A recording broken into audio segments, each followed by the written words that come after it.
مرحبا، اليوم درسنا عن حيوانات المزرعة. هذه هي صورة حيوانات المزرعة. انتوا شو شايفين بهاي الصورة؟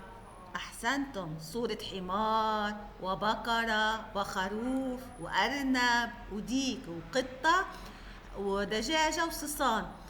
هذه الحيوانات تعيش في المزرعة. من يعرف ما هذه الصورة؟ من الموجود في هذه الصورة؟ أحسنتم، هذه صورة الخروف. أين يعيش الخروف؟ أحسنتم، يعيش الخروف في المزرعة.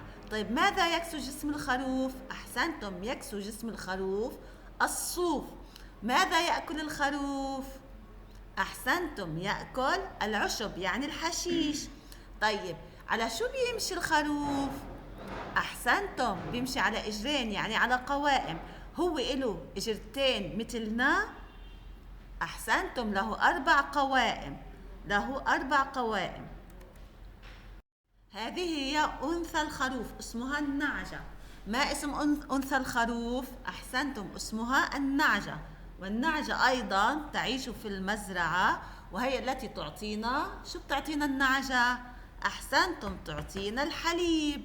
طيب النعجة بتخلف حمل صغير ولا بتبيض بيض؟ أحسنتم، تلد حمل صغير. هو الحمل الصغير اللي بتخلفه النعجة. وكمان في على جسمه صوف، بس هو أول ما يخلق ما بيقدر ياكل. شو بيعمل؟ أحسنتم، عم يرضع الحليب من أمه. بيرضع الحليب من أمه. شايفين هون الحليب؟ شو بنعمل من الحليب نحنا؟